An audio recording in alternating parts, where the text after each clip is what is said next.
All right, welcome everyone. Welcome to a new multi-part series that I'm going to be doing called How Not to Color Comics. And I'm going to be showing you how to avoid a lot of common mistakes, things that I see all the time when reviewing portfolios and students of my course or portfolios people send me. And to be honest, a lot of things that I used to do when I first started myself. So that's why I'm sort of it's pretty easy to recognize a lot of this because I go, I used to do this. Um, so the first video today is going to be on something I call airbrush everything mode. It's a very common problem. If you are just starting, you might do this yourself, and there are a lot of problems with this. But so I'm going to show you guys first, again, what not to do here. So whenever you are rendering really any object in comics, whether it's people or backgrounds or whatever it is, it helps to vary your rendering hardness, I guess you could say. Something that I see quite a bit of is someone will go get a big, round, soft brush, and they know where they want the light to go, and they'll just kind of sort of stick it in here like this, and maybe they'll shrink it and they'll do some on the top and a little on the nose, and it's everything is soft, and part of this is I think people just don't understand how to control the edges, which is really what you're doing with like a cut and grad method. But this is not the way things really work in reality. Now this can be like a good baseline if you want to make some big kind of sweeping, what's the word I'm looking for? I guess big sweeping light sources over the top of things, and then kind of start kind of drilling down and getting more specific. But you want to be able to mix up those edges, and what I mean is, so for example, I'll start off. We'll just kind of color all one big gradient here, and I'm making the brush smaller to get some tighter edges on this. So, and you can switch brushes, of course. You can get smaller, tighter brushes if you want.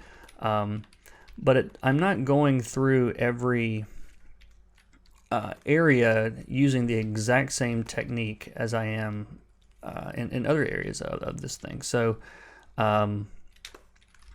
and this is really kind of a very brushy way of doing this, but the same thing applies even with more like cut and grad type methods. But I'm changing up the size of the brush. I'm making it small. I'm making it big, and I'm also going in and adding some sharper highlights in places that it's going to get more more light, and but I'm not just getting one basic brush and then just going to town with it, and this is again kind of with a more of a brush mode. Now if I take something more like a cut and grad method, the same method applies there. So let me grab this color again,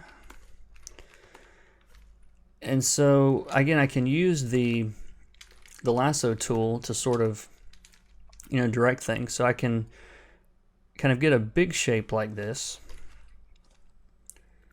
and let me get a color. So still just using a regular soft brush, but now I can go in and add little highlights and little pieces of places where the light's reaching him, and haven't put a whole lot of thought into what I'm doing here, but I'm mixing it up. I'm making sure that I'm not just doing the same exact the same exact rendering style on everything, and that applies even with certain objects. Of course, you would not render his costume in the same way that you would, say, a piece of leather or a tree or any of those sort of things. But again, I'm mixing it up, and I'm not just doing the same thing all over the place. I'm thinking about where the light source is coming from, where it's going to be. And you can kind of see how this works. I'm doing this pretty quick just to kind of prove a point here. But the point is, mix up your rendering. You know, like I said, don't just get a big soft brush and paint everything with it. You know, it's not interesting. It tends to flatten things on the page because everything is kind of soft and fuzzy. And this usually, the other I guess the other symptom that I see with this method is they'll sort of go into, let me find something I can color here, is that people will tend to just kind of color the middle of things like this. And you know, this is not coloring. Like, this is not what comic book coloring is about. I mean, yeah, this doesn't look awful. I'm actually, I can't help but change the size and trying to make this work with this brush. But